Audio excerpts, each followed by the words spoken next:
there, Vero 311, former Marine infantryman, Revolutionary War reenactor, and amateur history enthusiast, and welcome to the inaugural episode of Extreme Makeover Musket Edition. And I don't know how many episodes I'm going to have, but basically what this video is about is it's probably going to be in two parts because it's going to be covering what I did to this veteran arms model of 1768 Charleville. The first video is going to cover basically the whole reason of why I took the veteran arms Charleville 1768, and then I gave it the makeover to make it appear more like an original French infantry musket in which it is based off of. To recap, for those that are new here, I made a first video in which I compared this to an original French infantry musket, a model 1766, with the improvements. I saw what was the same and what was different between a modern reproduction of a original French musket. In the second part of this video, I did a review of shooting, and while I was kind of very happy in my first video, in the second video, I had a it wasn't a full-throated endorsement of the Veteran Arms product. It was just kind of talking about how when I got the gun, it felt like it was about 80 to 85% completed. That having to do with like the stock, the fittings. I had to use a mallet to get the fittings off and other things like that. And actually really had it was a pretty fun comment section if you want to go read that, because there is a lot of opinions about these Indian-made guns. For those of you that are kind of new to this general topic, I guess I should say, there are a few companies that import military flintlocks style historical arms from India, and they are known as they're the less expensive ways to purchase a flintlock musket. They offer a lot of variety of muskets. Cheaper cost comes at the expense of what I would argue would be quality. The guns are perfectly safe, but visually speaking, those flintlocks don't look as nice or as correct as, well, as nice. Let's just say as nice as a Pedersoli reproduction. But they come at about 60% of the cost of a Pedersoli. So you can generally more or less buy two India guns for the price of one Pedersoli. And Pedersoli at the moment is not producing French infantry muskets of the 1763. You can only buy them as kits, which I've also made a video about, and I have one leaning up against my wall right here. The second video, I shot the gun. I talked about my problems with the gun. It was very hot that day, so I was probably a little bit more moody than I should have been. And this is the third part of that. This is that same musket. And I'm going to be playing some footage of what it looked like right before I did that change. Yeah, that intro was absolutely terrible, so I'm just going to start the video. Let's go.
let's kind of go over the work that we've done.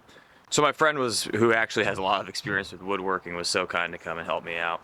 And as you can tell, we were able to really, well, he was able to really bring down the comb of the stock to be more correct to a 1766. By doing that, that also reduced how thick the wrist of the stock was. The stock shadow, and over here, or the lock shadow right there, so I've seen that referred to, was brought down quite a bit, as well as the outline of the lock plate. Let's see if we can get that. So the lock plate actually used to come out to about right there, so like another inch out from where it is right now, and it came back probably another inch as well. But he was able to carve that out.